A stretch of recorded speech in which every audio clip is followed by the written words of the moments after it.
America. And that's what made me realize, whoa, South America's like 1,000 miles over. And again, it moves more after that. It's even further than 1,000 miles. And I'm just guessing, it's guessing way over to the right, way over to the east. And, where I Okay, come you're from, listening to One Eye Jack and the Shells, Ed McMahon. absolutely. We're going to talk about flip-flops as well.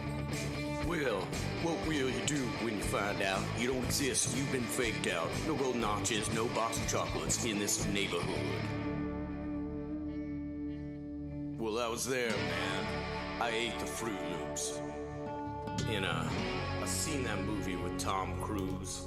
Okay, I think we're on, and yeah, interview with the vampire, not interview with a vampire. Really mind shattering stuff here, the Mandela effect. Thanks everyone for joining, assuming I'm not alone here. Had some gremlins, and we're not sure if it's going, but we're just going to proceed as if. So if you're there, say hello. I'll hand out wrenches here shortly. We started off with that song by One Eye Jack and the Murder Hornets. Some people remember One Eye Jack and the Shells, which is in fact a Mandela effect itself. But the reason why I'm starting with that song today is Meatloaf supposedly died, and the name itself, Meatloaf, is something of a Mandela effect. I had erroneously spelled it as one word, for which I was deemed Mandela affected, which doesn't qualify you for a padded room or disability or anything. It's not a disease necessarily, but Mandela affected meaning whether or not I believe in the Mandela effect, that I remember it as meatloaf, not meat loaf, means I'm affected whether I believe in it or not. So that's kind of where this conversation starts. So Brian Stavely, really one of the head disseminators of the Mandela effect theory, he came out and he said that I was in denial of my affectedness, that the Mandelas got me. So I got a case of the Mandelas, but they don't want to accept me into their club because I'm in denial about it. I thought it was just a misspelling. So anyway, strangely enough, Brian S. Stavely had a live stream today. Meatloaf is not dead. And if you notice, he spelled it as one word. Now, he didn't forget to hit a space because the L is lowercase. He had no intention of making that into two words. So why is the head Mandela effect pusher, who's pushed it on me on account of my use of meatloaf rather than meat loaf, why is he using it this way? Is he Mandela affected? Apparently, or he's a massive hypocrite, or maybe this isn't a Mandela effect. So we looked a little deeper into this thing, and it turns out that Meatloaf himself has actually taken note of people getting his name wrong, and he called them idiots. He said that the name is Meat, last name is Loaf. People chant meat, meat when he shows up at places. So it's not something that people would get wrong. Anyway, a few other things about him here before we get into that. Well, Meatloaf had this video I was watching where he gave this long explanation of where he was on the day that JFK was assassinated, quote unquote. He was with Mike Huckabee on Mike Huckabee's TV show, and he told this long story about how he was there, he saw blood on the car. So just to give you a heads up, you're dealing with a major world stage actor. And also, he had COVID, and he had recently been fighting against COVID restrictions and lockdowns. So it's another one of those. But anyway, here's what Meatloaf himself actually said about people misspelling his name. So it can't. My point is, it can't be a Mandela effect. Look at this one. Michael says, "I thought Meatloaf died already." That's how Mandela effects got started. It's gonna be the Meatloaf effect. Like the Pope Della effect. The Pope died on Christmas to people who read the news in the morning before the corrections came out. So there's a whole contingent of people out there mourning the Pope. And when they find out he's alive, it's going to shock them. A Meatloaf complained about people spelling his name as one word. Quote, "If you do that, you gotta be a moron." Okay. Now let's go back to Brian Stavely's post, where Brian Stavely spelled it with one word, meatloaf, no intention of splitting it in two as evidenced by the lowercase l. So again, I guess that would apply to Stavely, just saying. Meatloaf visits musical Bat Out of Hell. Okay, so there's some metascript I wanted to get into here. But basically it says this: when I see people spelling my name with one word, I want to slap and choke them. If you do that, you got to be a moron. It's on every poster, every album, on every ticket as two words. If you spell it as one, you are a moron. Bottom line. So that just came out 19 hours ago. So again, me and Stavely have been beefing about Meatloaf for a little while here because again, he tried to drag me into his cult, his cult of people who routinely misspell things but don't want to take responsibility for their own mistakes, so they blame it on the universe and they say, I didn't make an error here. The universe changed. That's actually their claim. It's not my claim. So again, the singer said, I want to slap and choke people like Brian Stavely. So what is this? It's not a Mandela effect if Meatloaf called it out. So it coexisted. Meatloaf, one word, two words, coexists. So again, you make of it what you will. Makes me think that this is, again, another example of why this whole thing is something of a psyop. 5 minutes says live, finally. Yes, I've actually been very productive. I would rather be here, but I've been working on darkmatter.radio. I suggest you check it out over the weekend. We're bringing in some new paranormal hosts. I'm going to have a regular schedule. I'll have an actual time slot that you can depend upon twice per day, mornings and evenings, as I have been. But what we're trying to do, what we're accomplishing here is back-to-back live shows. So we have a pool of listeners in the chat hanging out, and of course a lot of cross-marketing, and bringing back some programs that we had, like last year, if you remember, John LeBon's Apostasy Show. In fact, on February the 6th, if you want to mark your calendar, I'm planning on a panel discussion I'll be attending with JLB and Fakeologist. But that's a couple weeks from now. I'll keep you abreast of all that. If you subscribe to the newsletter at infiniteplane.radio. Commenter says, Rip Louis Anderson. Well, yes, according to the world stage, we have people who are dying. And I have my own take on these things. In fact, let me go ahead and start with that. Bat out of Wuhan. And all the world's a simulation. So Meatloaf was reported dead of COVID-19 at the age of 74. And first thing I want to say is Russian Vids, the biblically illiterate Bible creationist flat earther, had better not be calling this a hoax. Because he's usually one of the first ones to call these things hoaxes. But his videos would lack any cohesive point without the use of Meatloaf lyricsy quotes in lieu of Bible verses. But anyway, we don't have enough information to conclude one way or the other, unless you know something we don't.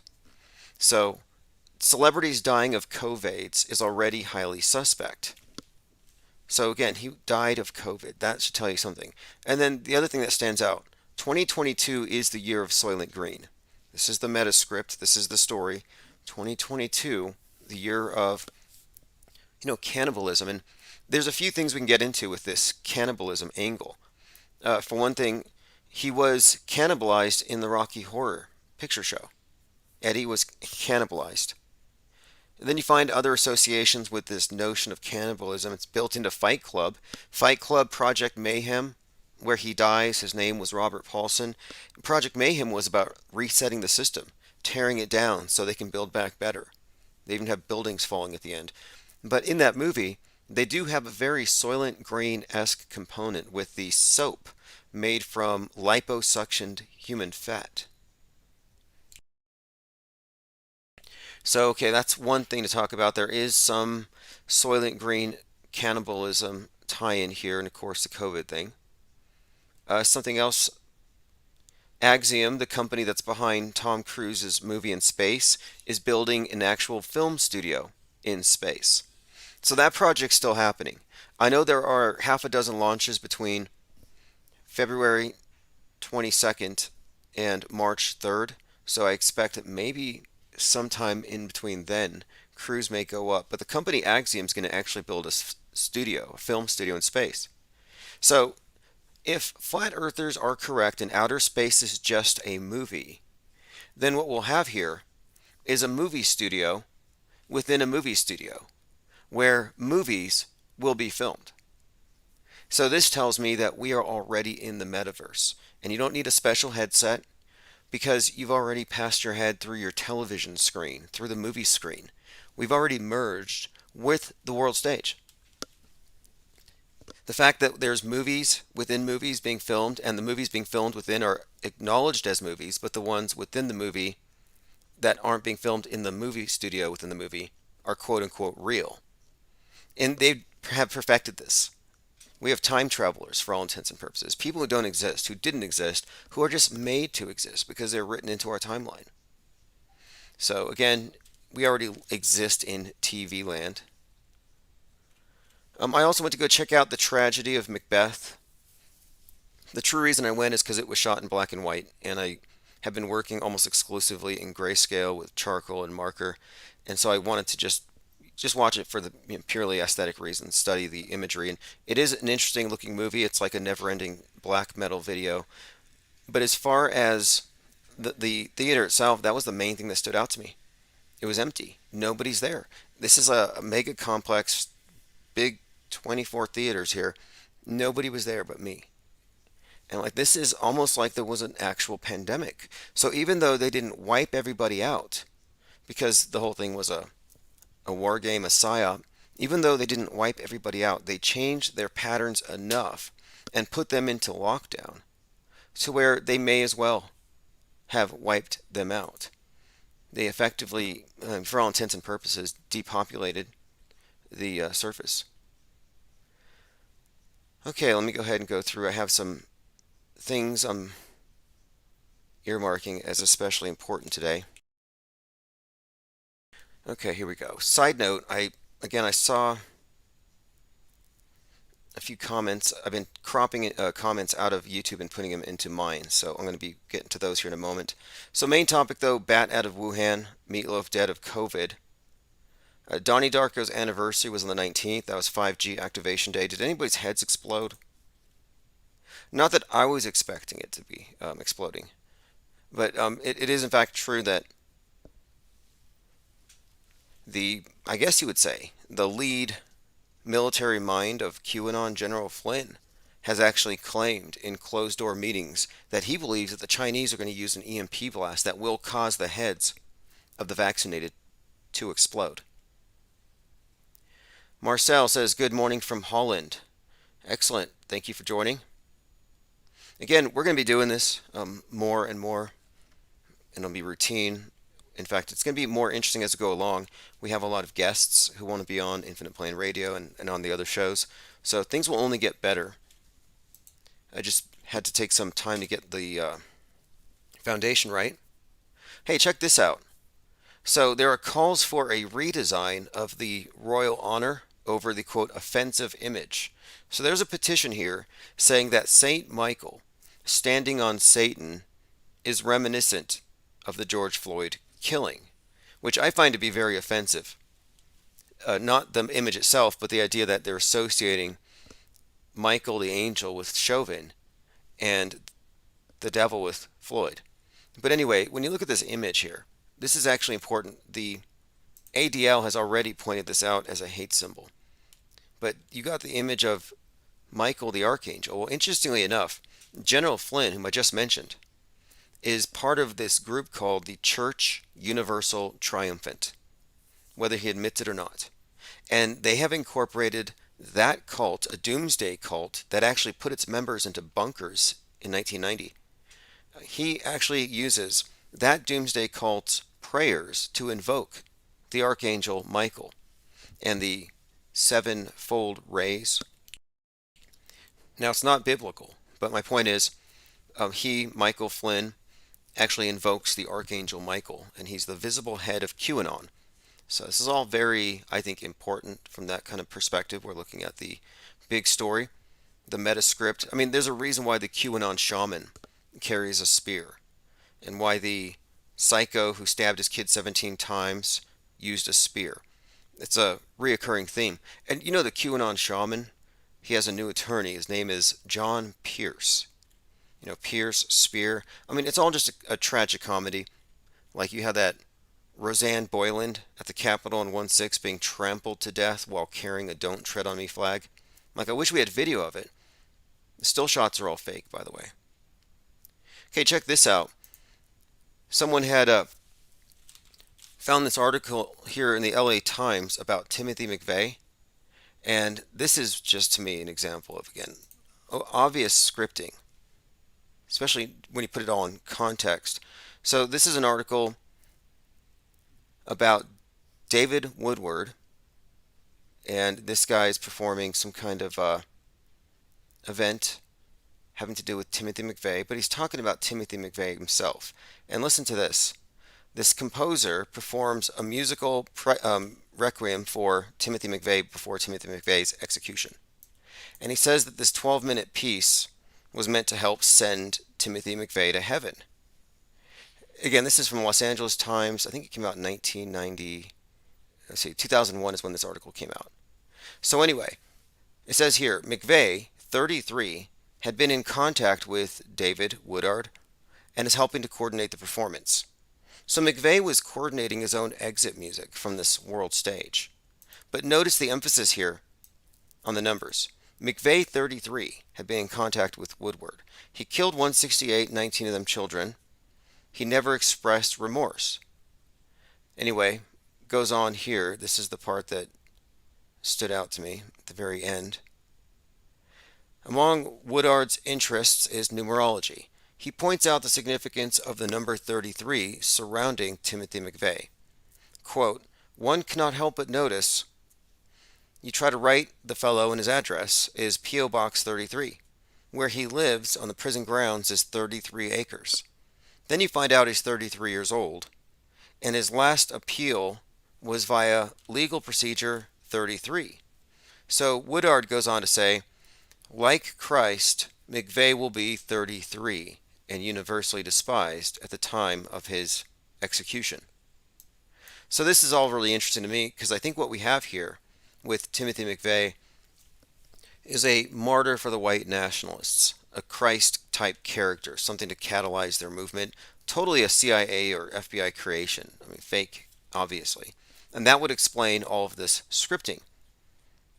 This was especially interesting to me because I had already noted that the book that inspired Timothy McVeigh came to life last year when the McCloskeys stepped out in front of their property to point weapons at the BLM protesters, and they looked exactly, and I mean the wardrobe and everything. They come out, in fact, let me bring up a picture of the McCloskeys if you haven't seen them. She comes out with that little golden pistol. He has an AR-15. In the blue states, I guess they call those assault rifle 15s. So here you have it. Miss McCloskey's the one in the Hamburglar shirt with a tiny little pistol. But anyway, these two are defending their mansion in an area surrounded by homelessness. You have people marching because there's this system that is obviously unfair, and they are the example of it. And look at these property owners ready to kill for their property. So this happens, and this is the same couple, by the way, that showed up at Kyle Rittenhouse's trial for the verdict.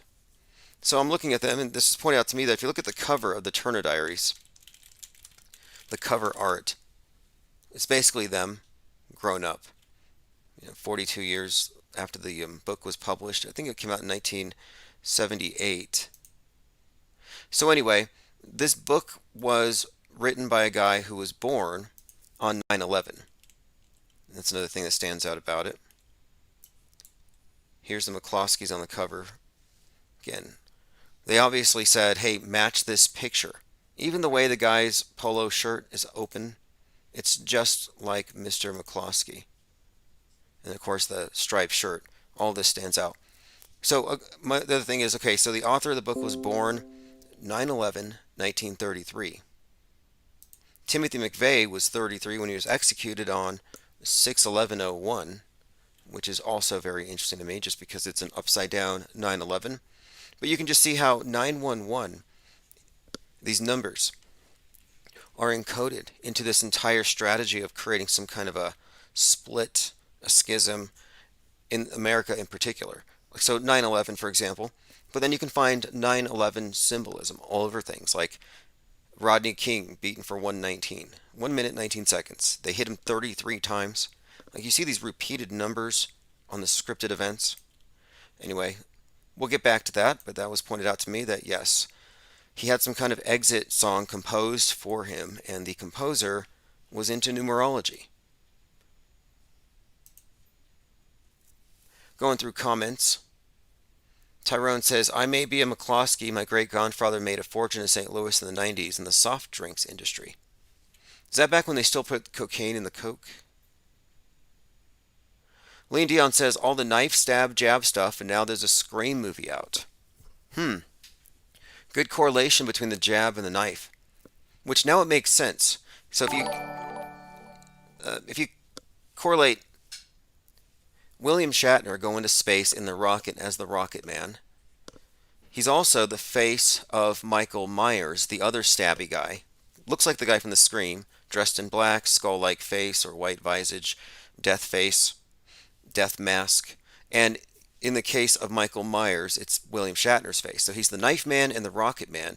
And we've seen many correlations between rockets and the jab, the Space Needle and the Needle, between this entrance in the New Age through vaccination and then, of course, traveling to other worlds. There's been so many correlations. In fact, I pointed out how recently the Drudge Report had this image of the Earth surrounded by, outer space filled with COVIDs. This is a reoccurring theme. It's why the first time the space station was hit with space junk, it was in the arm, like it was being vaxxed. And it was on the mission called Celestial Immunity, where the astronauts on board are actually studying the effects of vaccinations in microgravity. So here they are poking each other in the space station, and the actual arm gets punctured. So it's a huge script, outer space, inner space. That's why the name of the first vaccine for COVID is actually called Sputnik. And it came out of Russia, courtesy of Putin, the same day that a Russian movie came out that was called Sputnik. Only that Sputnik was about a virus-born alien that takes over your body, lives in your esophagus, comes out in the night, and it basically shows itself to people in order to terrify them and harvest their fear. But the idea of this virus/alien invader called in a movie called Sputnik, the day the vaccine called Sputnik comes out, these things are not coincidences at all. In fact, the very first UFO crash, Roswell, was in Corona Field. So here we have a lot of knifey and stabby stuff. And so about the time that William Shatner's in space and he does the Michael Myers thing, well, the Halloween Kills is out, you have the politician, Sir David Ames, getting stabbed 17 times, like that kid that was stabbed 17 times. Very interesting number there. But then after that, you have Astro World, something of a sacrifice event. But at that event, you had Drake singing the song Knife Talk, which kind of stood out to me because that day, Travis Scott was pictured with one of those William Shatner, Michael Myers masks. But he performs a song called Knife Talk. And then, a little more recently, at that event where Snoop Dogg was at, I think it was called Once Upon a Time in LA, you had a guy, Drakeo, getting slashed in the neck by a knife. Like a lot of knifey stuff, a lot of jabby stuff. So again, there are correlations here, though, between boosters, rockets. It's also interesting to me, too, that the trade tower, the One World Trade Tower, looks like a big vax needle. And it opens up on 11/3. And it's perfect because 9/11, 9/11, two towers go down, this one comes up. And it's like, well, 9/11 was also replaced as far as the agendas. You had 19 hijackers, 19 years later, COVID-19. It's like you have this kind of a transition from one psyop into another. But they maintain the template. Like they have all the main components.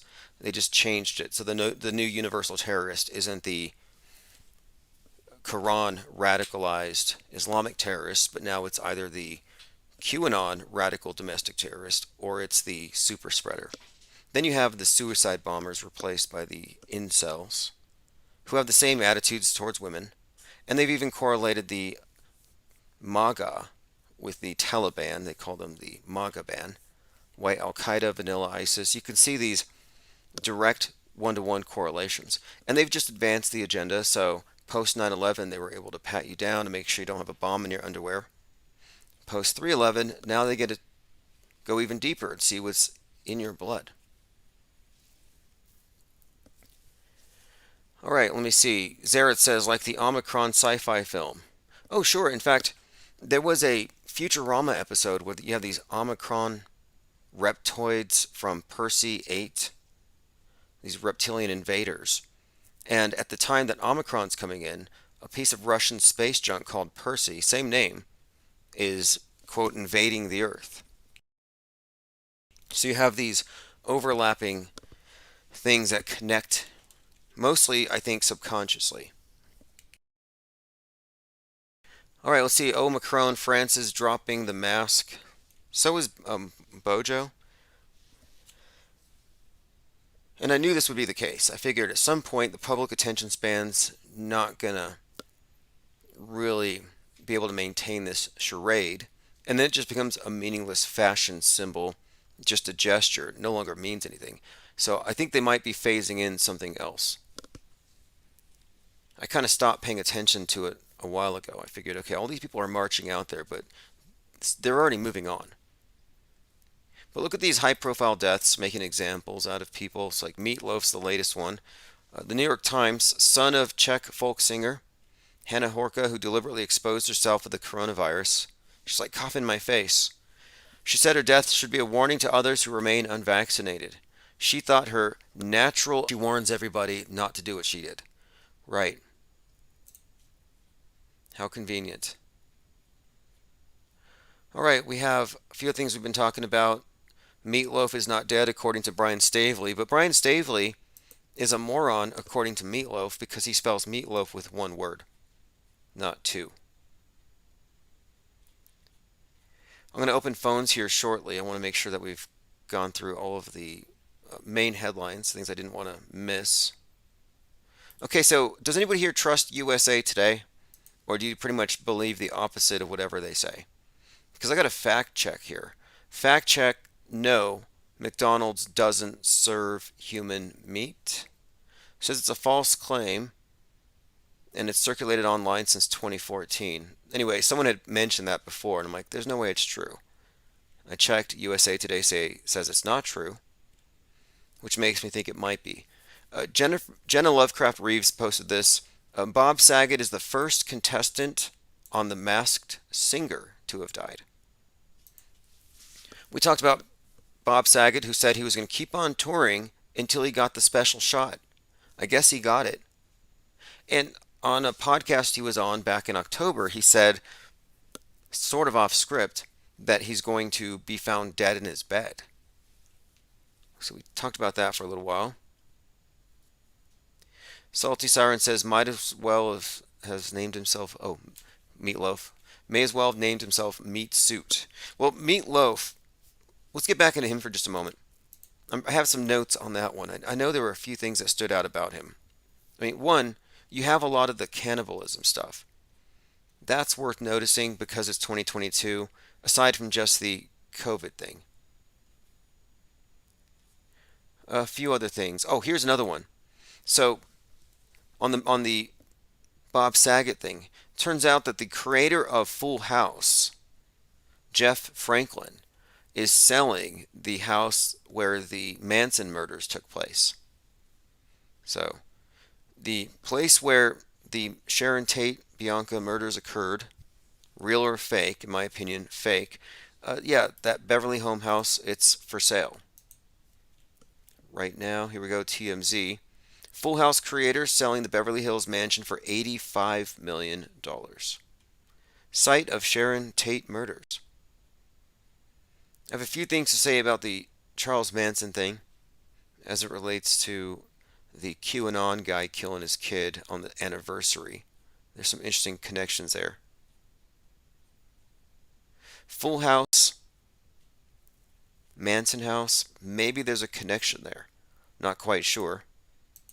But that's another story that also involves a bit of stabbiness. And we're talking about like the Scream and Halloween and a lot of stabbing being put out there into the really into the metaverse, the meta script.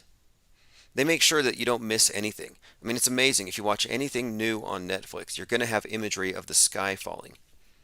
Moonfall's the next big one. The public is being acclimated to imagery of space infrastructure falling and space wars. I wonder why. Donnie Darko's 20th anniversary, 20 things you didn't know about the film. We may go into that. There is some significance there just because. Here's one of the things about it. In the movie, there's a discussion about a book called The Destructors by Graham Greene.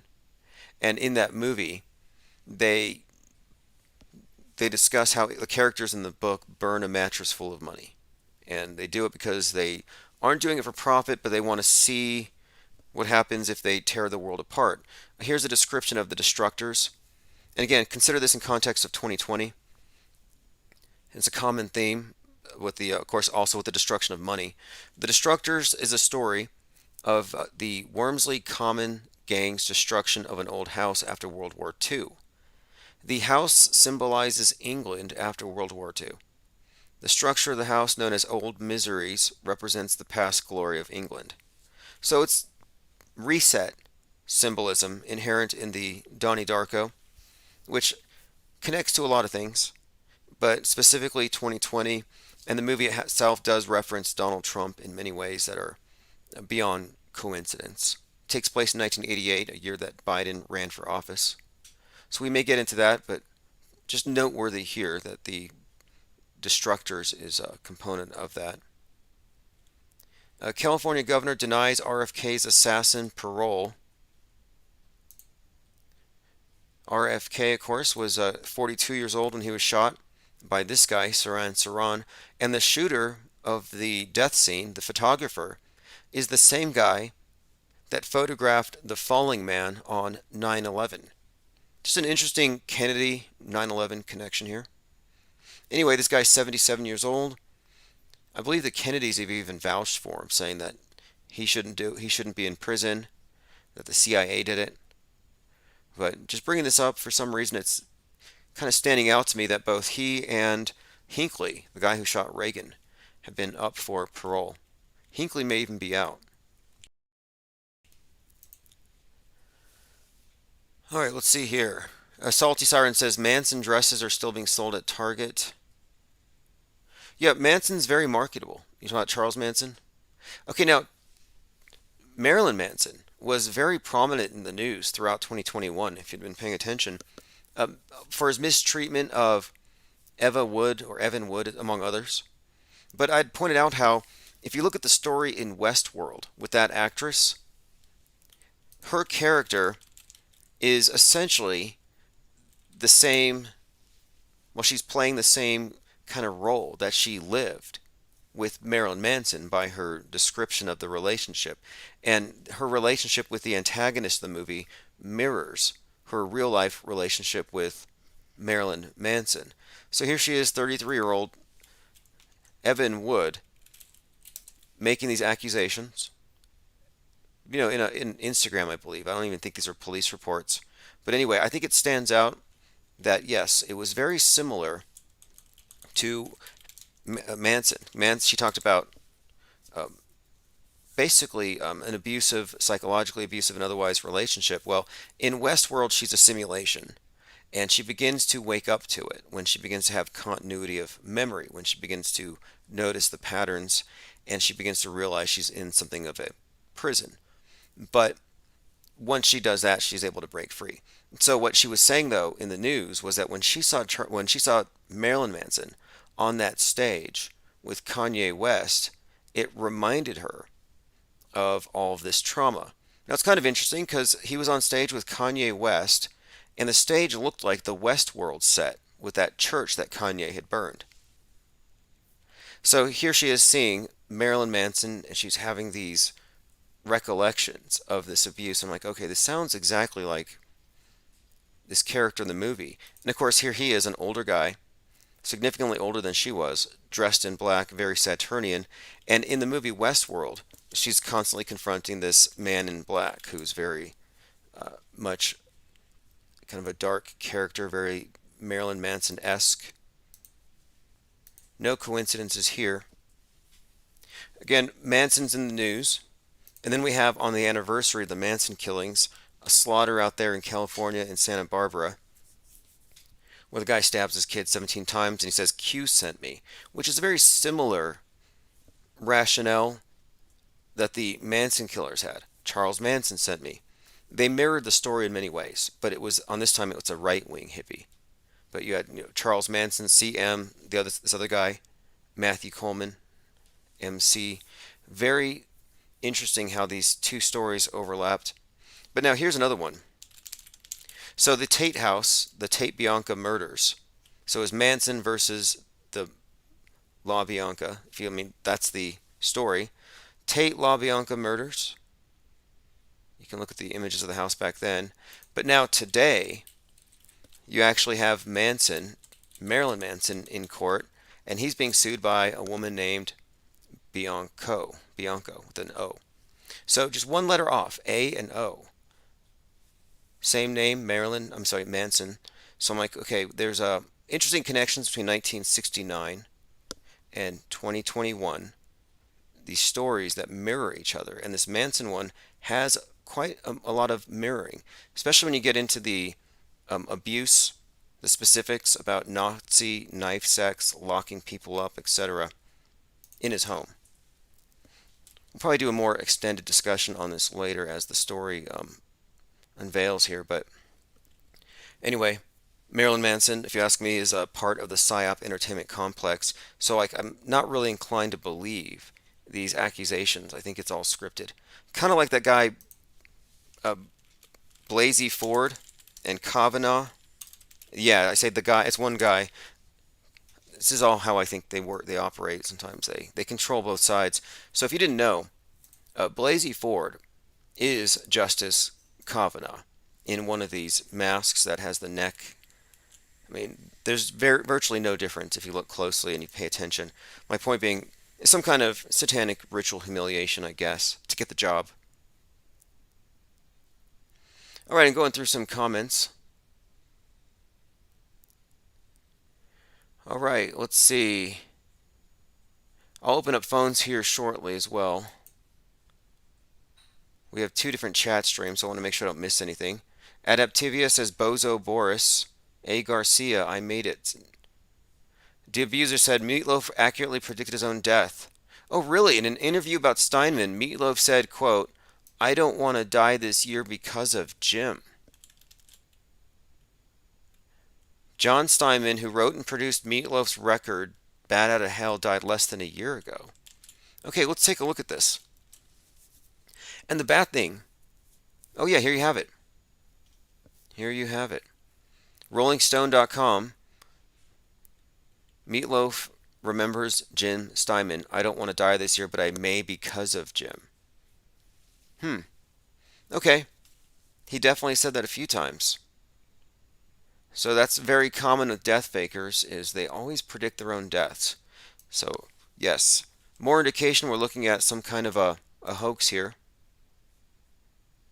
I'll go ahead and put that on my Minds.com account. So if you go to Minds.com/Infinite Plane Society, you can get anything or everything that we talk about. I post it all there.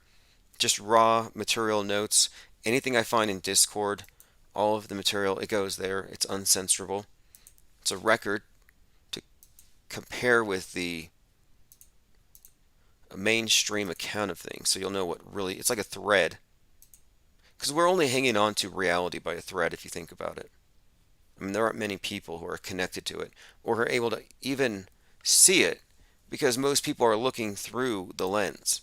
You're already in the metaverse. You don't need the Oculus. Your head's already through your TV screen.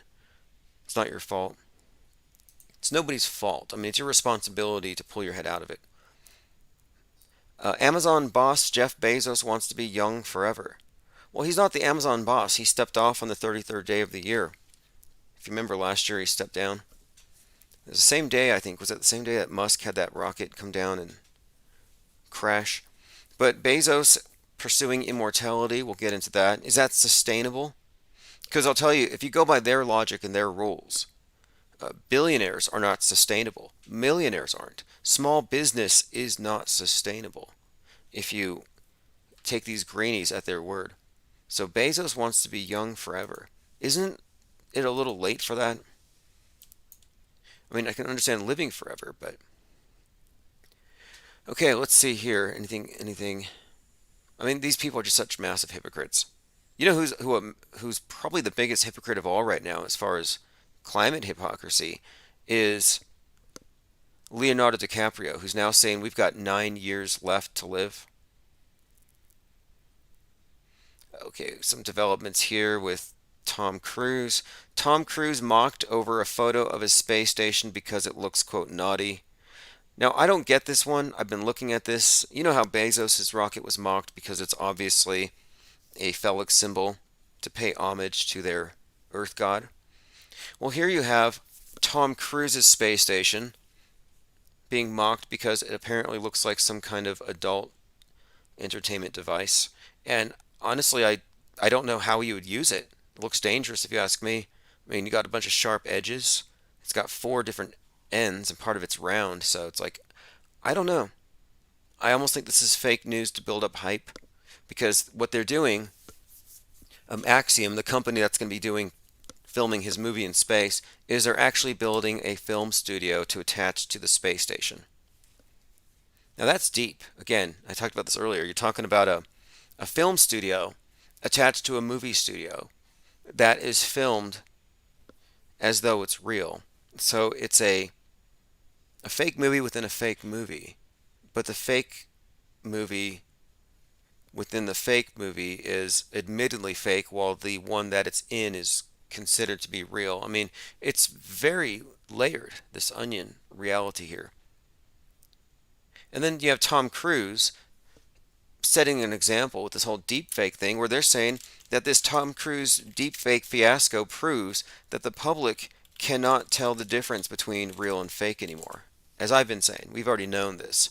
Tom Cruise test shows people can't detect fake videos even when they know they are fake. So we're past the point of no return. We really are. Like it's over. You have those who know how media works, and we know enough to know not to trust it, and you have those who have just total faith in it. Faith in whatever's on the screen. All right, let's see. Going through some comments. Max Carter says, so will you do anything for love? Yeah, that Meatloaf song, I think it might have been Vax. I'll do anything for love, but I won't do that. I think it's the Vax. That's where he drew the line. It's like, no, I won't take the pokey for you. And he stood by that. But again, yeah, here it is from Rolling Stone. Meatloaf said, I don't want to die, but I may this year because of Jim. I'm always with him. He's right here with me now. I've always been with Jim, and Jim's always been with me. So there is a lot of cannibalism around Meatloaf. We'll probably talk about that here. Now, he was eaten as Eddie in the Rocky Horror Picture Show. I think he was in a movie with Christopher Reeve that also involved cannibalism. Let's see. Yep. Then we have the soap in Fight Club, Project Mayhem. Now, in Project Mayhem, it's a gruesome thing, but they use human fat stolen from liposuction clinics as the tallow to make their soap. These were originally made by boiling lard or other animal fats together with the alkali. Okay, so there you have it. In Fight Club, very, very Soylent Greenish. And then he was part of Project Mayhem. And Project Mayhem was the plan to break up civilization so they can, quote, make something better out of the world. So there you have a bit of reset talk. Dies of COVID-19. I guess we can talk about the Bafo breasts in Fight Club. Maybe that means something. So if you have anything else to add about Meatloaf, I'll open up phones here, 833-311-1984. Someone pointed this article out to me. This is from The Atlantic, and it's about memes, basically. It says, now we're talking about trolling.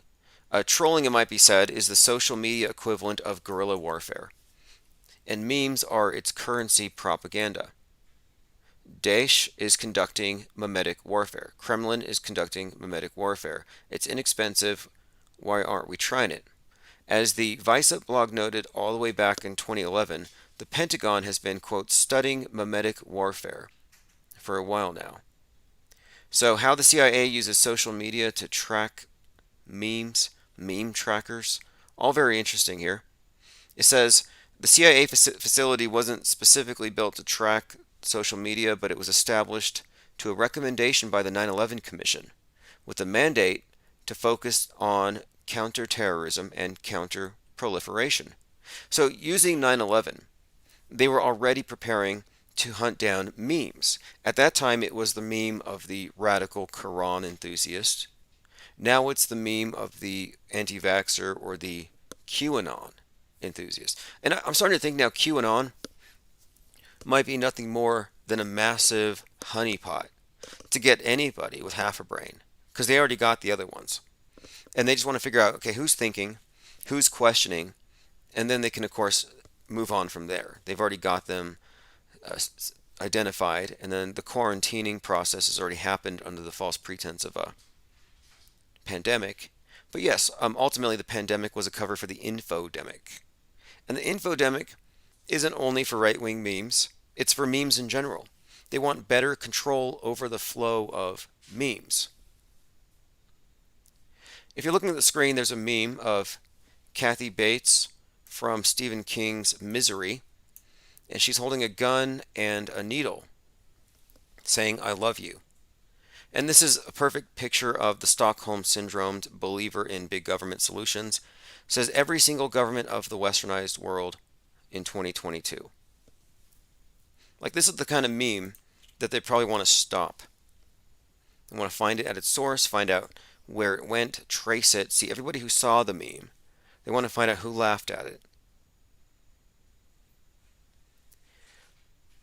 All right, Sleepy Random says NASA has deep faked space for years. Yeah, now they're going to film movies in the space station. And that's the point of no return. We're already pretty much there. It's getting to be so deep.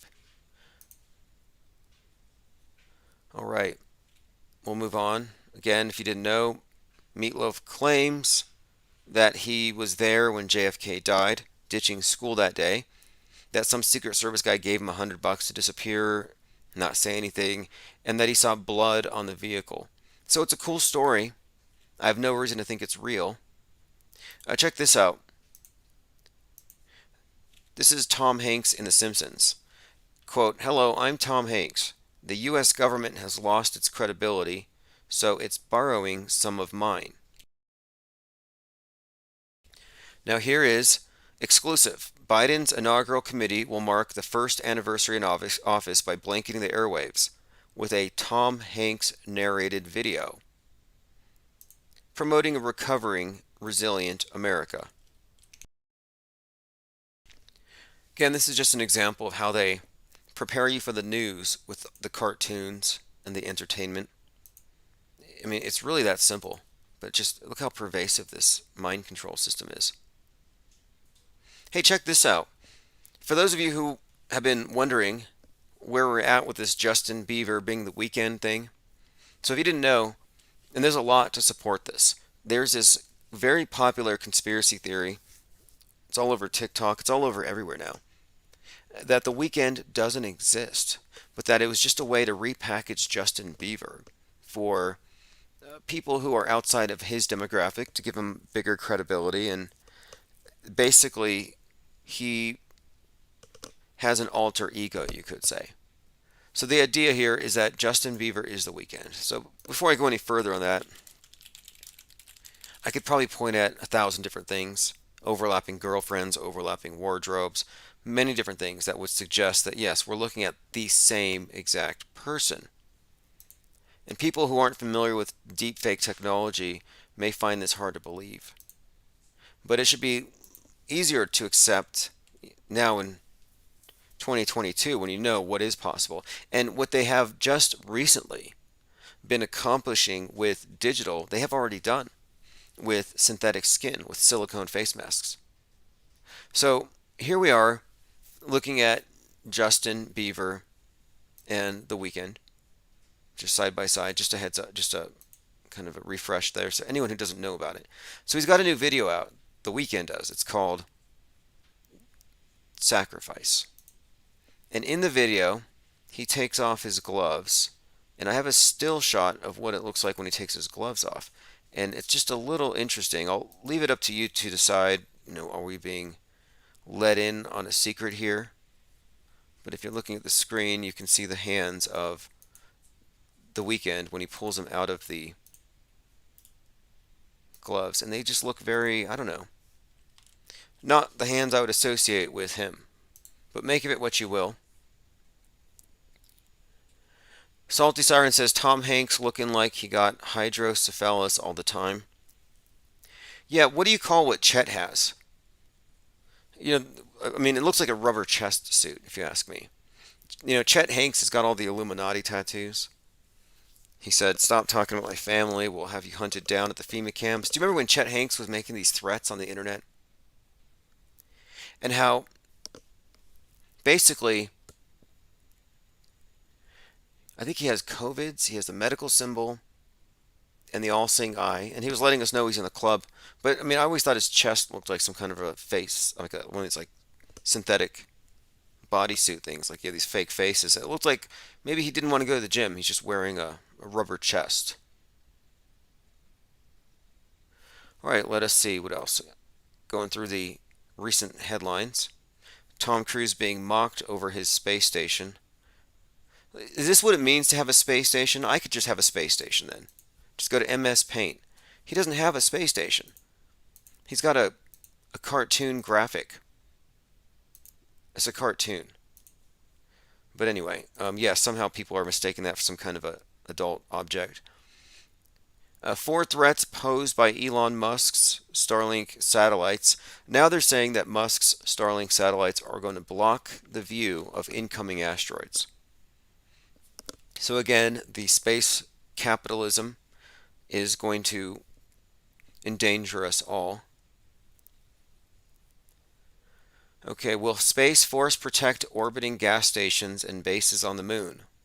This is being brought up now because Russia and China are teaming up for a communist moon base. Now, if you go to the moon, you're going to have to donate blood. It's going to be an expectation of you. You're going to have to donate your blood and other body fluids so that they can mix it with the regolith, the moon dust, to make bricks, astrocrete. So just a heads up. Just a little bit of self-sacrifice for the good of the community. Futurism.com. There's something weirdly sexual about the Tom Cruise space station. A film studio is being built in space. While it might be awesome that this company is working with Tom to produce a movie, but what's more, and if you're looking at the screen, it's pixelated. Again, I haven't quite figured out how you would use this object. But they're building a content creation studio in space. The company is called SEE, S-E-E, Space Entertainment Enterprise, which kind of made me think about the Holy See, where the Pope is at. Okay, anyway, apparently it looks like some kind of popular massage tool. Is this what they have to do to get people's attention? Tell you you're about to die because there's an asteroid the size and shape of the Empire State Building. Or they throw in something like that. Look, Musk's Starlink satellites are hindering detection of near-Earth asteroids. So if we get hit, now we know why. Photobombing Starlink satellites are leaving image trails disrupting critical space observations. Not a new story really about the Musk Starlink satellites, which, if you believe in satellites, you're going to be very susceptible to their entire space war scenario. Travis Feep says no space heaters on flat Earth.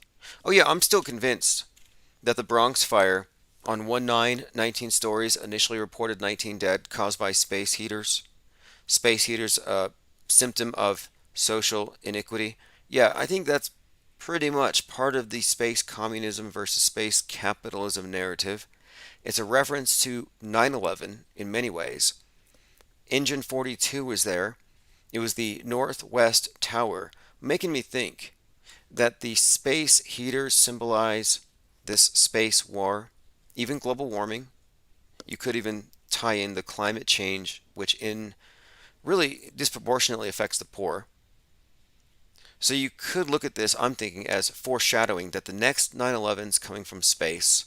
It's being done for the good of humanity. The space commies are going to have to take down the space capitalists to solve global warming, to take charge so that America ends here, that we don't Americanize the universe. They don't want a McDonald's on the moon. Jeff Bezos is not sustainable. Billionaires aren't. All right, let's see. Going through comments. Gubby says blue clay makes yellow bricks. No, they really aren't talking about using blood donations to create bricks. Like, why can't they just send unused donated blood to space? I mean, there's so many questions I have. But ultimately, I don't think it's even about that. I think the whole idea is to acclimate you to the idea that outer space equals self-sacrifice collectivism, and more, blood and soil, an old concept of you're starting a new civilization, and the first generation there are going to be physically tied to the land.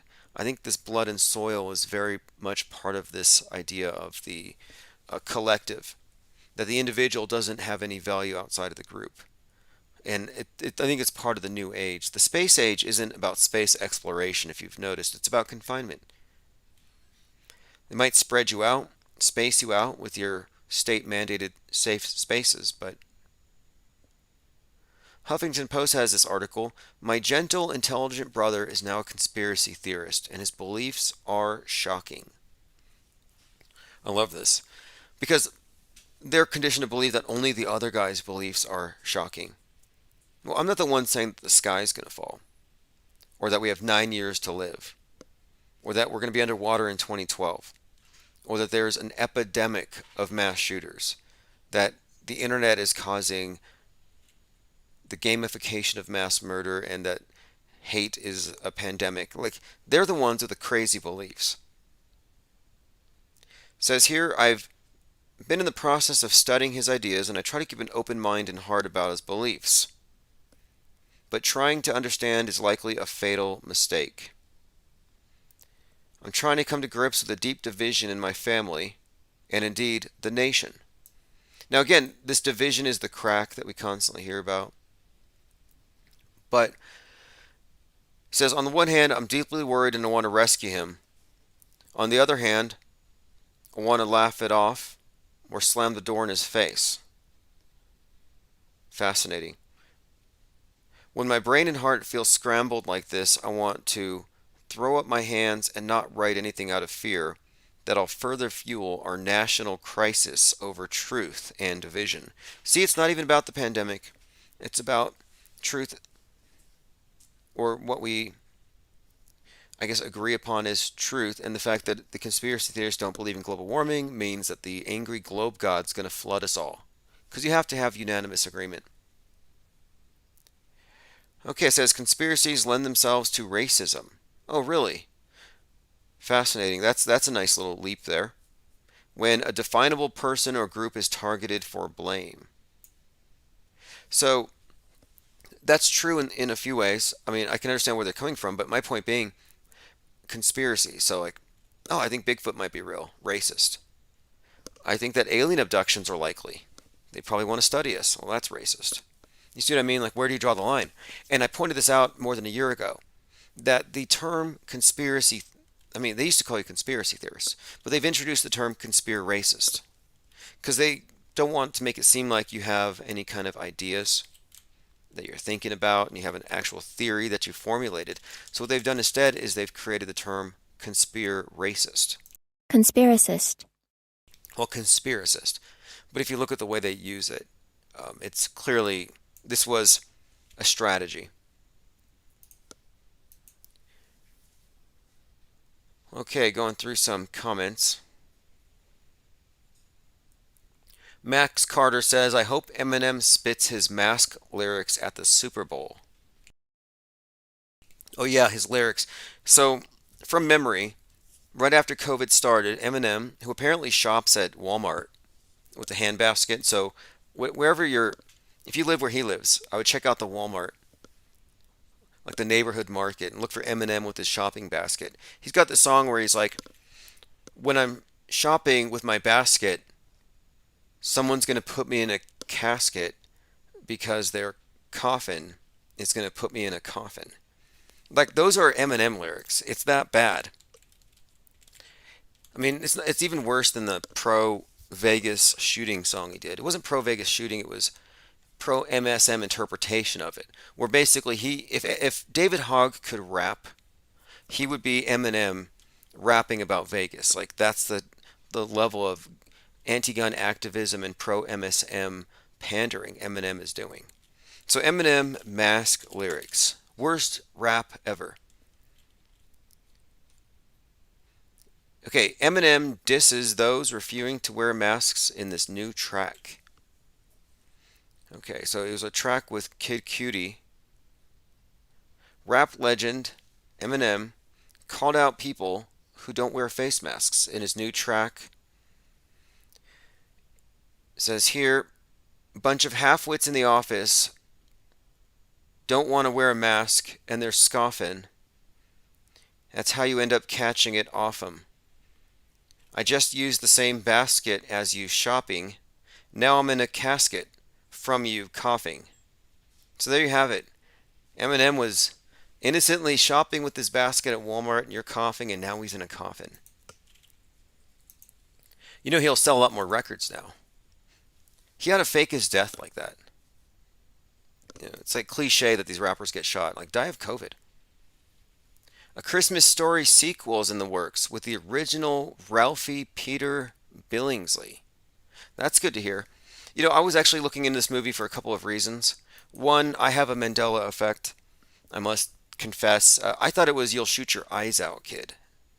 But apparently, it's You'll Shoot Your Eye Out, Kid. So, Christmas Story comes out. First thing I thought of when I saw this kid, Eric Crumbly, I thought of the Christmas Story. So if you remember, we had this Michigan school shooting recently, and here is the kid, Ethan Crumbly. And I thought, this looks just like Ralphie. This kid looks exactly like Ralphie from A Christmas Story. And I think I figured out the agenda here with this Ethan Crumbly shooting. I think what they did was they wanted to, one, remind us that Kyle Rittenhouse is bad because he looks like Kyle. It's like you shouldn't give kids guns. He might go cross state lines and shoot some pedos. Wouldn't want that. So here you have this Ethan Crumbly, kind of a way of indirectly attacking this whole Kyle Rittenhouse narrative. But what's more, it comes out right around Christmas. And I thought, well, this is also probably going to be used to demonize A Christmas Story, a movie about a kid being given a gun. And sure enough, you can look at his parents with the kid hanging out in front of a Christmas tree holding guns. Anyway, I think he's just a manufactured character. I think it's a media hoax. I don't think it was a real shooting. But I think they're attacking gun culture itself. And that's why the movie A Christmas Story would be targeted with a psychological operation like this. So the fact that A Christmas Story is getting a reboot is actually a good sign to me. Lily Bell says Bojo freed the British. Tyrone says Eminem is the longest running summer novelty act ever. Well, he did this, Marshall Hoggers, mansplaining the psyops. That's how I'd put it. He's always out there to push the psyops. He did this rap about Vegas, where he's indignant about some guy getting a gun. And I think the rap video was done from the perspective of the shooter or something. But the whole thing, again, being a psyop. Eminem releases music video depicting the Vegas shooting. Feels like I'm loathing in Las Vegas. I'm looking at his lyrics. See if there's anything in here. I think he's being ironic about guns. Uses the word whack a lot. Okay, here we go. Nope, nothing good in here. I'm just trying to see if there's anything. Here we go. Another school shooting. On the air, we bring you breaking news. This time, it's Santa Fe, Texas. Last night's shooting in Southern California. This one's in Texas. There's a deadly shooting at a food festival. Anyway, he's rattling off a list of all the most recent shootings. All of them fake, by the way. He mentions Dayton, Ohio. But I guess they get paid to do this. You know, like when Corona started and Cardi B came out saying people are getting paid to say that they caught it. A fact check here. Indian satellite under maintenance collided with the International Space Station. The collision caused the death of astronaut Michael Collins. Did you see this? Fact check, it didn't happen. So the video is getting massive viral attention on social media platforms. I told you that this is out there. The masses are being inundated with imagery like this. So here you have a viral video of what appears to be an Indian satellite under maintenance colliding with the ISS. And the public doesn't know the difference between real and fake. Happened to be released on 1/19, interestingly enough. I'm going to put the video on the screen if you haven't seen this. But apparently it's fake. It's fake. I mean, it's fake, obviously, because it's CGI. But it's not real fake, as in fake that they say is real. So it's not designated real, even though we all know it's fake. But here we go.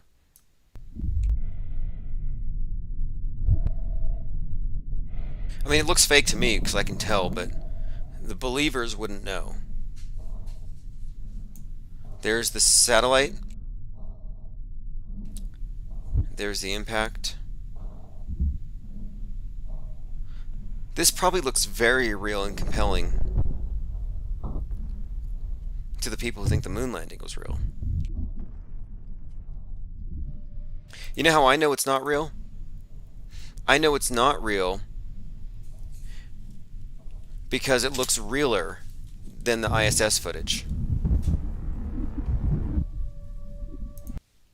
Interesting though, just to see that that's going viral. Zara says, Holly Weird cannot make a new movie ever. They just make the same old stuff. Yeah, that's been true for some time. I watch everything on Netflix. Been monitoring to see, and it's pretty clear to me though, it's all agenda driven. Most of it's climate change based. Most of it's what you call cli-fi, climate fiction. And climate change is 33 years old. It started in June of 80. It's in its 33rd year. And my point being, major psyops happen along certain time frames, and you see these same numbers again and again. So if you know, for example, 9/11, well, the tower construction started in 1968. So you have this 33-year cycle, creation to destruction. So if anything, I would suggest that the global warming nightmare scenario, melting glaciers, ocean levels rising, etc., I would say it's going to come true, if it is going to come true, between now and June. So heads up, global warming's about to get real. Or they're going to fake it in some way. Maybe they're going to have a flood happen. Maybe a tsunami in New York. Anyway, if you're looking at the screen, that's going to be a movie studio in space. And some people think it looks like a sex toy of some kind, and they're mocking Tom Cruise over it. To me, it looks like CGI. Everything does, though, at a certain level. You get above 62 miles, and I'm starting to think, is that what happens when you pass the Van Allen radiation belt? Everything turns into pixels? Maybe space is actually CGI, and it doesn't get, quote, real until you get into this habitat where you're in the game, so you don't see the pixels. But you do see them a lot on the ISS. And that's what kind of clued me into this. I'm like, how come these astronauts are constantly glitching? Maybe space, I mean, some have speculated that space is water. Many biblical flat earthers say space is water. It's like, well, maybe space is CGI. What does the Bible say about that? All right, let's go ahead and check in on the chat room. Rage TV, Spartan 000 Superior 1. He says, I know a person who's sane, but he thinks IQ tests are racist. I wouldn't say that they're racist, but I'd say that they're somewhat, well, I think there would be an inherent bias within it depending on how, culturally, where you come from. It depends on the part of the tests too. But the idea that they're just, no, I wouldn't say that. That's too simple. I don't even know if they mean anything though. I mean, what does it mean to pass a test that's based on believing a lot of BS that requires that you absorb a great deal of cognitive dissonance? Like, I would fail an IQ test because I don't believe the moon landing, and I'm pretty comfortable with the idea that the Earth is more than likely flat because I don't know it to be a ball, and I don't believe a lot of the cartoons I'm supposed to believe. So my IQ can't be higher than what, 30, 33? And I'm fine with that. I'm not measuring it. If having a genius IQ means believing all this world stage idiocy, yeah, you can keep it. The highest IQ people there are the most highly vaccinated, probably wearing helmets. Like that one professor wearing a fishbowl on his head, he said his students were all virus vectors and super spreaders. I'm like, okay, that's what happens when you score too high on these IQ tests, when you go with the program. Hey, check this out on the screen. So, Cows in Trees is the name of a company. Well, let me show you first the photograph. On the left, because we're approaching the anniversary week of a lot of NASA disasters. So on the left you have the commander of the Challenger, and on the right you have the CEO of a company called Cows in Trees. Now the CEO obviously looks like an older version of the commander of the Challenger. Their names? Richard Scobie.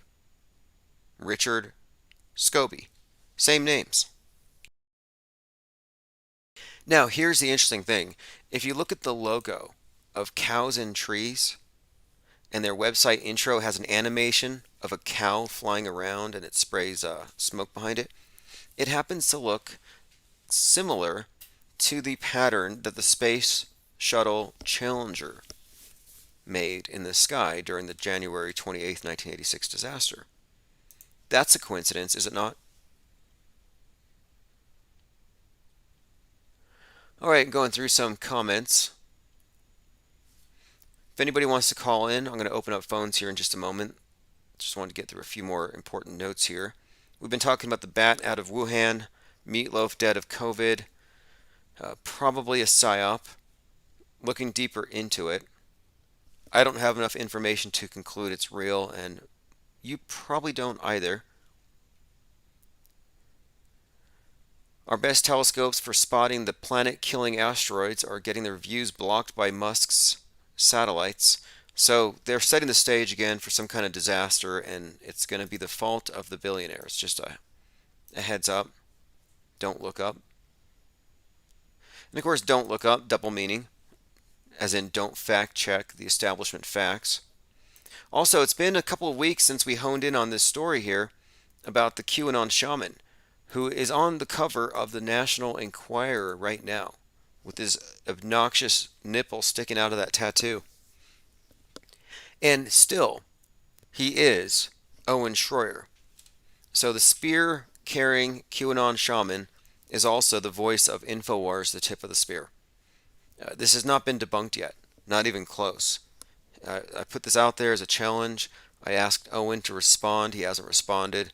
And to the best of my discernment, Owen Schroyer deepfakes it as the QAnon shaman, just as surely as Bill Hicks has been deep faking it as Alex Jones this entire time.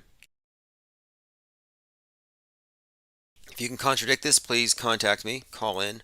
Owen Schroyer is the QAnon shaman, and this undermines everything. Literally everything.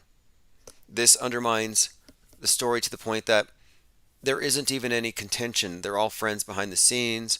Trump and Pelosi, they're all friends. There's no way there's any kind of real political struggle. It's all WWE if this is true. Roxy says, I missed a Trivial Pursuit question over Lee Harvey Oswald. There's some interesting connections with Oswald to look into if you want to go down this route. I mean, assuming that the JFK assassination was a hoax, and it has the fingerprints of Kubrick all over it, you would expect there to be some kind of Stanley Kubrick, Lee Harvey Oswald connection. Well, here it is, Riley's Coffee. If it's true that Kubrick was involved in Apollo 11 and the JFK assassination, probably the Challenger explosion and 9/11 and coronavirus, but if Kubrick is involved with these major NASA psyops and involved in these other events like the assassination of JFK, then there would have been some kind of interaction because he would have been working with the patsy or the guy playing the patsy. So there has to be a relationship between Kubrick and Oswald, and here it is, Riley's Coffee. Riley's Coffee is the place where Kubrick is working, and he and all of his coworkers were all drafted to go work with NASA. He admitted as much. He said so. He said he was going to go work at NASA. Now, of course, he ends up on the grassy knoll, but it's the same director. So he probably went to the department in NASA that's involved in psyops, not just deep space, but deep fakery in general.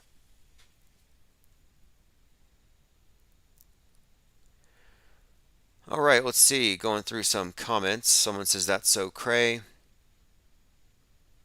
I agree. I think it's definitely worth noting that these two look so similar, and they are the same person. I mean, if I'm wrong, I'm wrong, but if I'm right, yeah, the whole story just crumbles. But some people are really married to their stories. They don't want it to be untrue. Let's see, going through some of my Twitter feeds. If you follow me on Twitter, it's real Tim Osman. I tend to post a lot of things that we play here, especially the video and audio. Like, here's a bizarre clip from Saturday Night Live having to do with Biden and Biden not being the real president because the real Biden was off doing something else in a parallel universe. And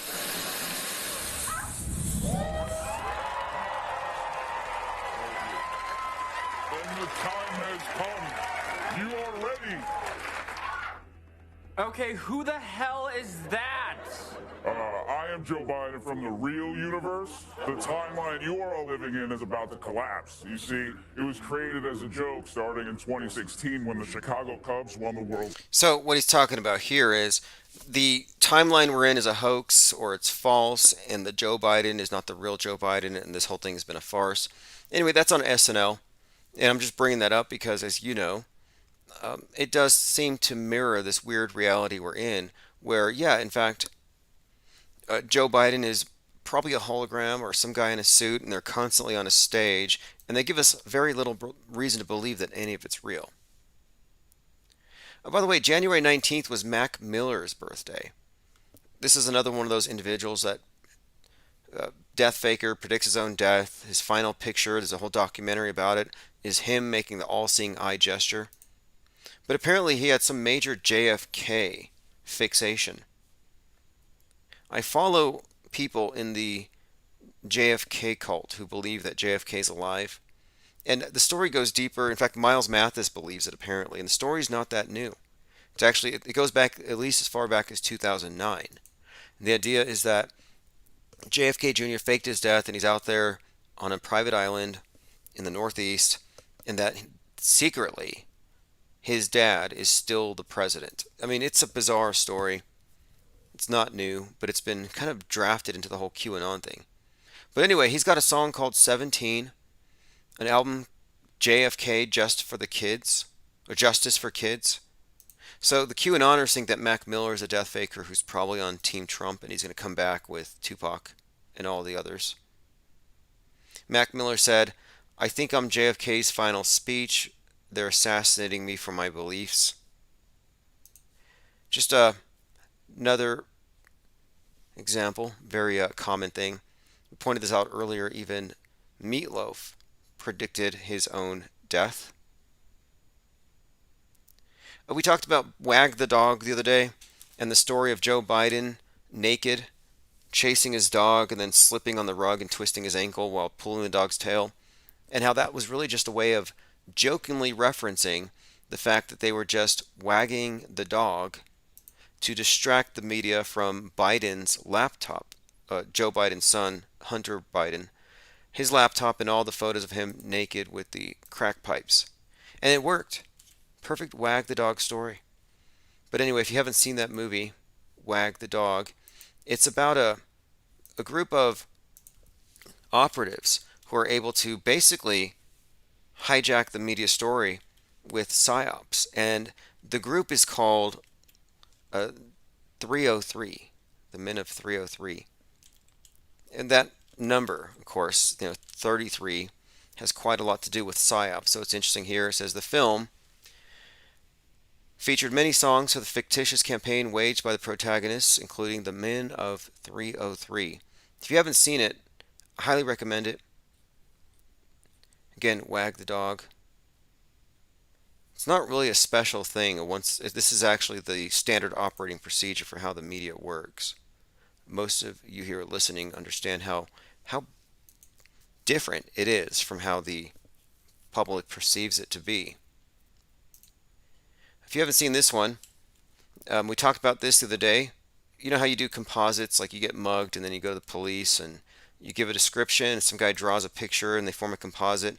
Well, they took 511 Christians, for some reason they went with Christians, and they did a composite to see what they would come up with if they tried to discern what the face of God looks like, and apparently it looks just like Elon Musk. So yes, Elon Musk looks exactly like what science has revealed to be the face of God. All right, let me go ahead and open up phones here. 833-311-1984. If you have anything to add, specifically to the Meatloaf topic, I was kind of interested in figuring out if anyone else had come across Meatloaf and this cannibalism subtext to a lot of his stories. Again, Meatloaf supposedly dead after having predicted his death, and he comes down with COVIDs. And then we also have the Mandela effect associated with the name Meatloaf. Is that an actual legitimate Mandela effect? Or is it another example of people making an error? And if so, does Brian Staveley owe me an apology for calling me Mandela affected? Zara says they're worth more dead than alive. Bowie sold his music rights. Interesting. Rourke says he was wearing a David Bowie shirt, Mac Miller. Yeah, death fakers always reference one another. And I've noticed too that many death fakers are forever after referred to as legends. You see the name legend is synonymous with these death fakers.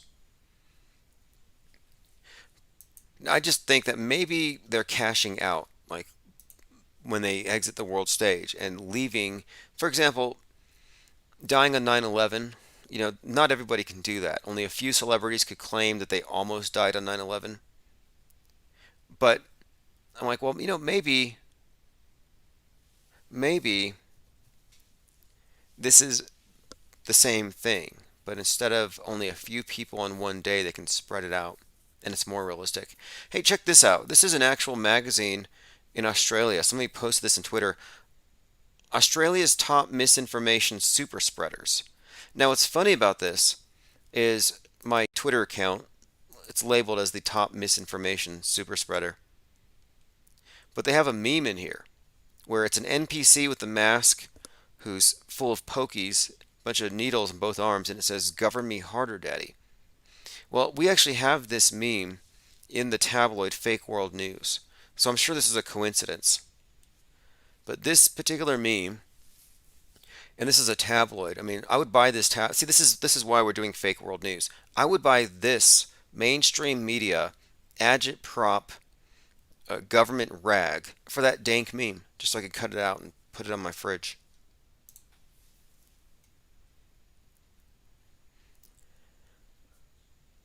All right, let's see. Phones are open now. 833-311-1984. I have a couple of voicemails. Let me start with these first. What's up, IPS? Hey, man. So I was at the store the other day, and there was a guy standing in line ahead of me waiting to check out, and the virus came up, the Rona, and he was saying how much of a scam it was.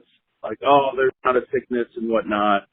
And I tend to agree with him. I said, I agree with you. It's a big, big money grab, big scam. I didn't really go into like too much detail on my thoughts about it, but it made the people around us very uncomfortable. And as he was leaving and, we were both leaving or whatnot, I just was thinking like, talking about your opinion on the pandemic and on the virus or the lack of a sickness, it is just like almost as bad as talking about 9/11. And it is that controversial to bring up the fact that... Oh, that's interesting. Because I was talking about how this is a replacement for 9/11. And this goes further back. The number 19. And this is all Illuminati code. I'm not making this up. I'm not putting it together. But if you notice, it's just a pattern here. So you got Pearl Harbor was actually called Operation AI. AI is 1-9. First letter, ninth letter. The PNAC, where you had Dick Cheney and others talking about they needed to have some sort of a Pearl Harbor event to catalyze change. The Pearl Harbor event was 9/11, which had 19 hijackers. So you had 19 hijackers, 9/11, like Operation AI, similar event in terms of its scope and what it allowed them to accomplish. Then 19 years later, following C-19, the comet, we have COVID-19, and then everything that follows that is, of course, now post-Great Reset, World Economic Forum, 666, and their whole project now is post-reset governance of the world with something they've launched which they call Gaia, the Global AI Action Alliance. Well, Global AI Action Alliance, Global 19, is that number again. Very common reoccurring theme. And then of course if you look up Gaia, Gaia is just another way of worshiping the earth. It's an earth god, often represented as a goddess, but I think it's more appropriate to say God. I think the sky is the goddess, the earth is the god, but whatever it is, they have this World Economic Forum brings out this Gaia idea. I'm like, okay. So anyway, just bringing up how 9/11 has been replaced by everything since 3/11. Not a coincidence at all. If you look at these events, that you often see 9/11 and 3/11 in all the predictive programming. These numbers are always connected. And the reverses. Like I said, the new tower that replaced the twin towers from 9/11 going down was erected 13 years later on 11/3. It's like passing a torch. Okay, let me continue with this message here. I'm going to scoot back a few seconds so you can hear him again, just to reiterate that he's describing how talking about this pandemic critically is like talking about 9/11 critically. Controversial to bring up the fact that, there's not a sickness and, that it's a scam. So I just thought that was kind of interesting. I don't go out and necessarily talk about, what's going on unless it's like brought up to me. But it did feel like someone screamed in the store that 9/11 was an inside job. So I just thought that was pretty interesting. Anyway, hope you're having a good day, man. We'll talk to you later. Bye. All right. Now, I mean, it wasn't only the virus and the pandemic narrative that was the replacement for 9/11. They also, because they originally, it looks like that was it. But they also needed the radical group, the anti vaxxers, and then the QAnon being the extreme of that particular wing. So you got like the right wing's already being chastised for its conspiracy theorists among them and the theories they believe.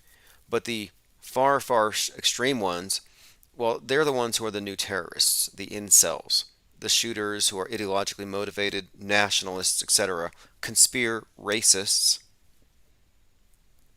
Racism being the replacement in many ways, but I mean, if you look at how the jihadis looked at America, it's the great Satan.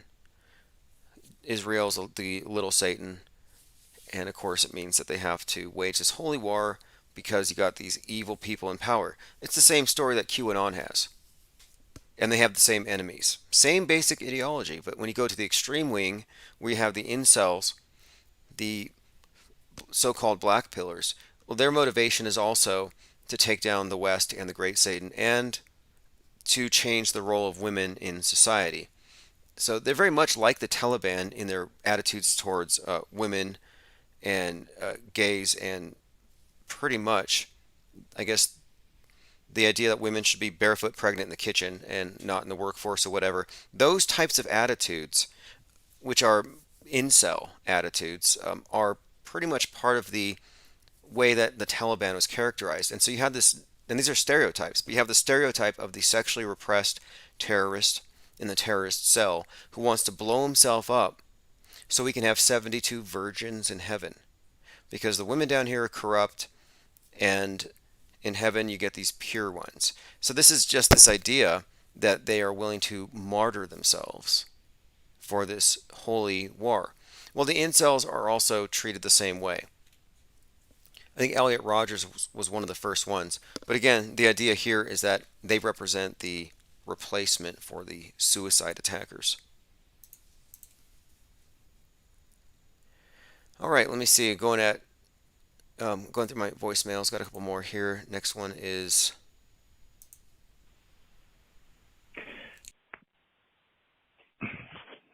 Okay. Changed his mind. Okay, next one. Hey, Tim, something for you to consider about all the number synchronicities that you uncover for events over time and, yeah, birthdays and all that. So coming from the premise of the future being malleable and never set, but just a set of probabilities and possibilities, thinking perhaps all this number synchronicity that you uncover could be just a byproduct of the astrologically timed events. Also maybe a signature in a way that somebody like you or people that are awake and aware are digging in and can discover and discern that these events have been orchestrated and had a little hand behind them, not just something that has arisen organically. Have a good night. Bye. Yeah, see, I tend to agree with this. In my view, the one thing that shows that what we're pointing out here is objectively there and real, and not a matter of us connecting dots or cherry picking, is that they do have precise astrological alignments. 9/11 started the moment Mercury was rising, 8:46 a.m. The George Floyd event, kneeling on George Floyd for 8:46, on a day that the sun set at 8:46 in the Twin Cities. You have the twins entering Gemini 525. That was Memorial Day in 2020. So Twin Cities, Gemini, 846, 9/11 tie-in, too precise. Then a few months later, you have a retaliation where you have Mike Ronall shooting J. Aaron Danielson in the chest, the Prayer Patriot there in Oregon at 8:46. He called it the first shot of the Civil War. So these things are perfectly timed, and it's almost like a joke. Like on the 20th anniversary of, or 19th anniversary of 9/11, you had the Derek Chauvin had a hearing on that day. Like, why do you have Derek Chauvin at a hearing on 9/11 when on that day in America at 8:46 a.m.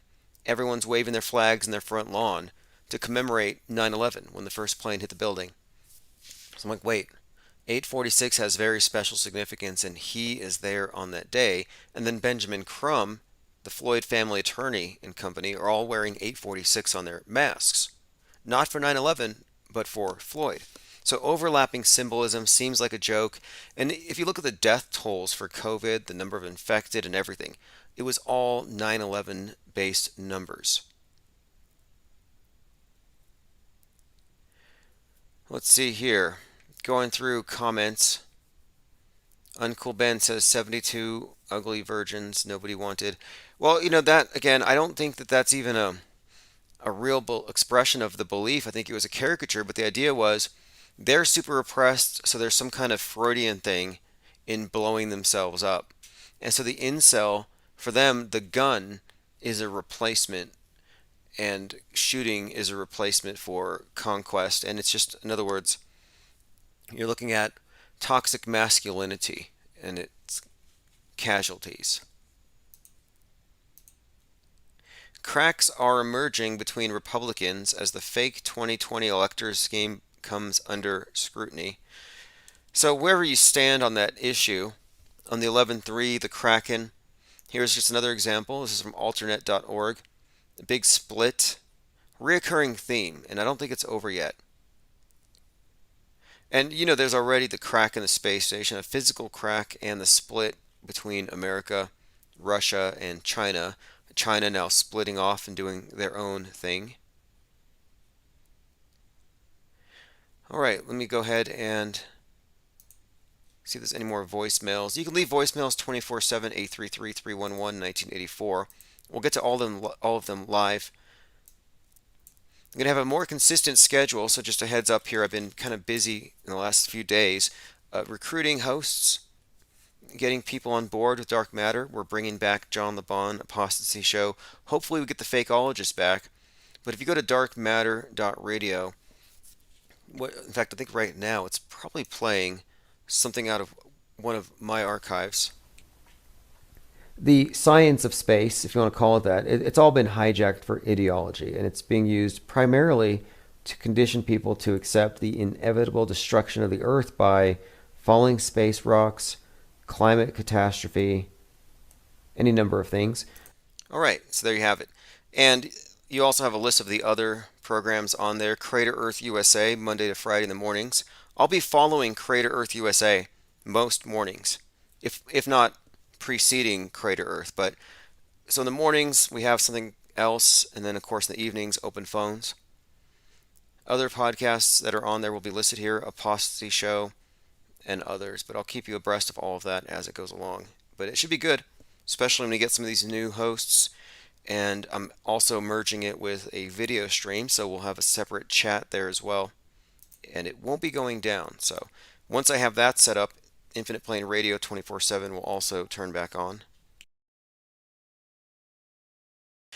Okay, again, meatloaf, it's 2 words. If you think it's 1 word, it's either a Mandela effect or you're an idiot, according to Meatloaf. I'm waiting for Brian Stavely to comment on this, because we have evidence that he's actually affected by this Mandela effect himself. Evidence is on the screen, so he sort of owes me an apology, but I'm not going to hold my breath. All right. It is Friday the 22nd, 2022. I have a few reasons to think the 24th is going to be a day to watch, major PSYOP day. I don't want to give you any spoilers. As we've been saying, good conspiracy theories are basically spoilers. Oh, here's an interesting tie-in. So there was a disappearance. It was one of these it was like a Gabby Petito level story where everybody knew the name. You have Madeleine McCann abducted, and there's a sketch of her abductor. And it happens to look exactly like Ghislaine Maxwell. Again, I don't know how real you take any of this to be, but there she is. Supposedly there's a painting of Ghislaine Maxwell, 6 feet tall, big old painting, life size, where she's nude and holding a knife. It's in a mansion a few hours north of where I live here. I would like to see it, and I'm actually considering recreating it. Would I have a customer for it? That's the only question. Like, I would like to paint it, but would anybody here purchase a life-sized nude painting of Ghislaine Maxwell holding a knife? Put a 1 in the chat if you would. Not if you can, because I don't know how much it would cost, but like hypothetically, if you had the money, would you buy a big nude painting of Ghislaine with a knife? If so, put a yes. If enough people in there put a 1 in there for yes, I will probably do it. This is another interesting one. So here you have JonBenét Ramsey at a party, and in the background, who it looks to be Ghislaine. Ghislaine Maxwell, the Forrest Gump of sex traffickers, quite literally everywhere. I don't know how she does it, but yep, there you have her in the background when Kate Perry was JonBenét Ramsey. Isn't that how it went? And if you're in doubt about that one, about Kate Perry being JonBenét Ramsey, I actually have something I can point to. Look at the parents. The parents give that one away. All right, so yeah, more than likely tomorrow morning, definitely Monday to Friday. Like I said, we're building up the new network and everything's coming together nicely. Someone asks about 22222. Yeah, February 22nd, 2022 is also a Tuesday. It's a Tuesday. Uncool Ben says, I bet that's meant to be Maxwell. Yeah, there's some connections between Maxwell and her sisters. I think one of her sisters looks exactly like Fauci's wife. Another one of the sisters could be Marina Abramovich, spirit cooker for the elite, who smears gross things on the walls and calls it art.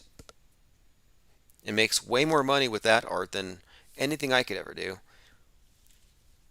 Then you have this other sister of Ghislaine Maxwell, or alleged sister, who would be the psychiatrist to Dylan and I think the Littleton shooters. Dylan and Klebold. By the way, Dylan Roof, that name was obviously a callback to the Columbine killers, Dylan Klebold. Dylan Storm Roof, the storm is coming. Great foreshadowing there. I mean, really. And I've seen more examples of it as well. Jenna Lovecraft Reeve says, I love Rocky Horror. Now, in Rocky Horror, I'm pretty sure that Eddie from, as in Meatloaf, was eaten. They cannibalized him. So then, yep, did they eat Eddie in Rocky Horror? Frankenfurter hated him. Yeah, it says here, Frank becomes so jealous that Rocky likes Eddie singing that she kills him. And I believe afterward, it says here, it cuts out half of Eddie's brain. It sounds horrible. I mean, I think I might have seen it before. And, you know, the thing is, yeah, so they, maybe it's not explicit, but they definitely ate him. Okay, let's see. Rourke66 says, I thought she was holding a gun instead of a knife.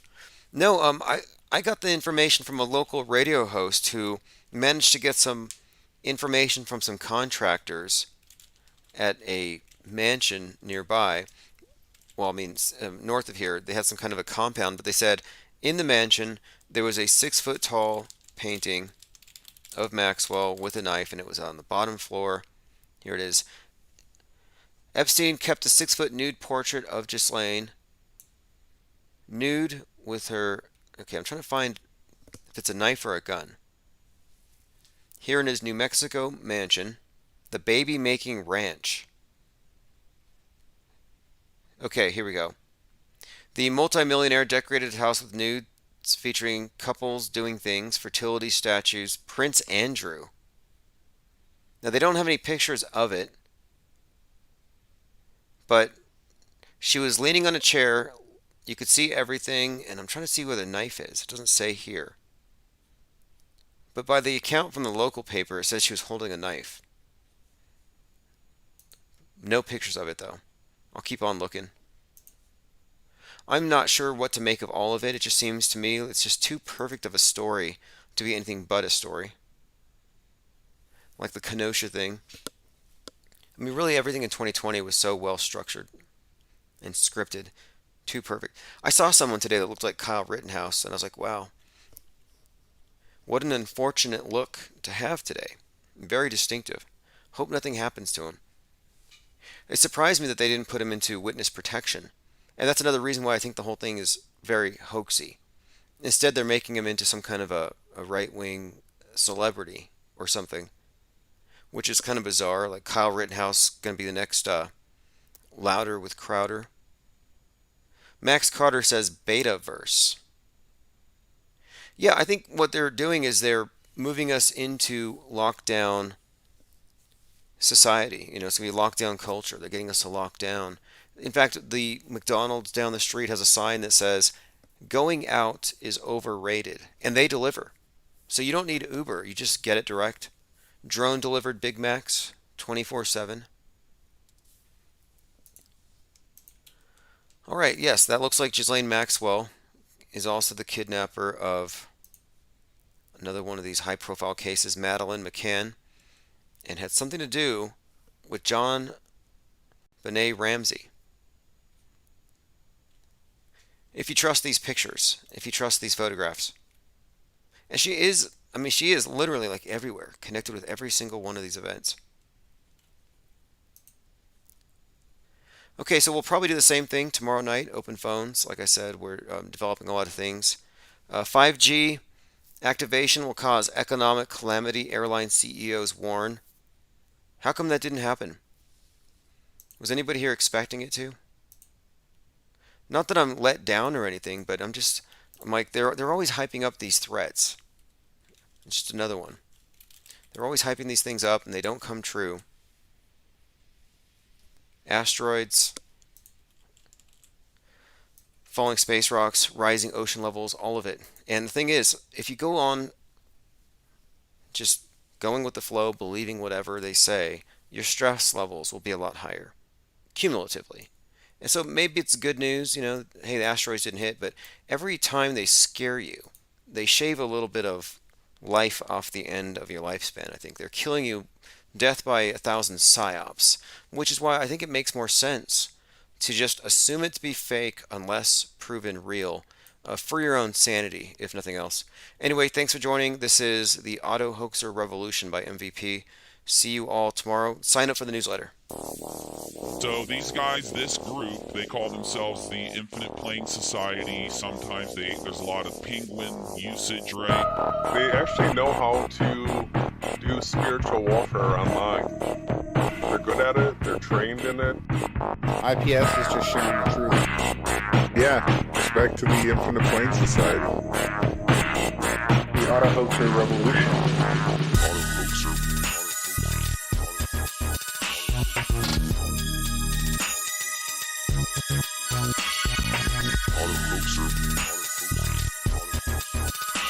The Auto Hoaxer Revolution.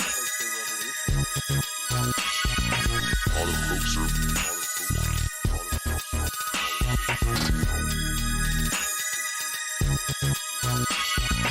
Auto Hoaxer. The Auto Hoaxer Revolution.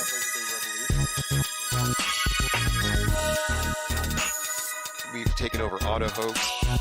The term auto hoaxer was meant to attack people who jump to conclusions too fast. Until we realized that no, actually, we were right the whole time to do it this way.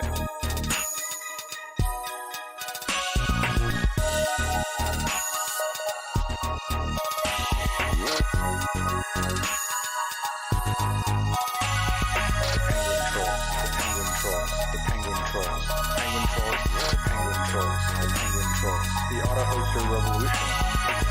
Auto hoaxing really has to do with a very tight grasp on the facts of reality. Auto hoaxing is based on logic, and automatically believing what you see from your media sources is actually the opposite of logic. The Auto Hoaxer Revolution. Auto Hoaxer.